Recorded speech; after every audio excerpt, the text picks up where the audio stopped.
Oxidation state निकालने में दो तरीके के स्ट्रेंज केसेस सामने आते हैं। पहला है फ्रैक्शनल ऑक्सीडेशन स्टेट, जो नहीं होना चाहिए क्योंकि इलेक्ट्रॉन्स का लेन देन फ्रैक्शंस में नहीं होता है। और दूसरा है इतनी हायर ऑक्सीडेशन स्टेट का आना जितने तो वैलेंस इलेक्ट्रॉन्स भी नहीं है। जैसे सपोज वैलेंस इलेक्ट्रॉन 6 है लेकिन ऑक्सीडेशन स्टेट +6 आ रही है। अब सोचने वाली बात है कि अगर जेब में 6 रुपए पड़े हैं तो आपके 10 रुपए कैसे चोरी हो सकते हैं। तो इन्हीं केसेस को फटाफट से हम समझते हैं। सबसे पहला और बहुत इंपॉर्टेंट एग्जांपल है कार्बन सॉबऑक्साइड का, जिसमें हम कन्वेंशनल तरीके से अगर कार्बन की ऑक्सीडेशन स्टेट देखें तो ये निकल करके आएगी 4/3, लेकिन 4/3 तो नहीं होनी चाहिए। इसका मतलब वो कोई ना कोई एवरेज वैल्यू है। तो तीनों कार्बन की इंडिविजुअली देख लेते हैं। बीच वाले कार्बन की 0 होगी क्योंकि वो दोनों और कार्बन के साथ ही कनेक्टेड है। याद रहे जब भी कोई एटम अपने जैसे ही दूसरे एटम्स के साथ कनेक्टेड होता है तो उस पे नेट चार्ज 0 होता है। ठीक है, तो यहाँ 0 आ गया। इस ऑक्सीजन की वजह से इस पे +2 और लेफ्ट वाले ऑक्सीजन की वजह से लेफ्ट कार्बन पे भी +2, मतलब टोटल चार्ज यहाँ +4 है which is distributed among 3 carbons. तो इसीलिए हमारी एवरेज वैल्यू निकल के 4/3 आ रही है। हम अगले केस को डिस्कस करते हैं जहां क्रोमियम के वैलेंस इलेक्ट्रॉन ही 6 हैं, फिर भी इसकी ऑक्सीडेशन स्टेट अगर हम कन्वेंशनल तरीके से निकालें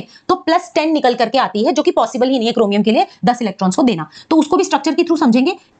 यहां दो पेरोक्साइड लिंकेजेस हैं जिसमें हर एक ऑक्सीजन पे -1 का चार्ज है और इसी वजह से दो पेरोक्साइड्स की वजह से क्रोमियम पे आ गया +4 और डबली बॉन्डेड ऑक्सीजन की वजह से +2 और ऐड हो गया। तो नेट चार्ज या ऑक्सीडेशन स्टेट क्रोमियम के निकल के आएगी +6, ना कि +10, जो कि हमारे जनरल मेथड से निकल के आती है। तो इसका मतलब ये जितने भी विचित्र केसेस जो कि ऑक्सीडेशन स्टेट में आते हैं वो स्ट्रक्चर के थ्रू ही एक्सप्लेन होते हैं, जिसका डिटेल्ड वीडियो इस चैनल पे ऑलरेडी प्रेजेंट है। तो उसको जरूर देखिए, चैनल को सब्सक्राइब कीजिए, वीडियो को लाइक एंड शेयर कीजिए एंड प्लीज अपना सपोर्ट जरूर दीजिए।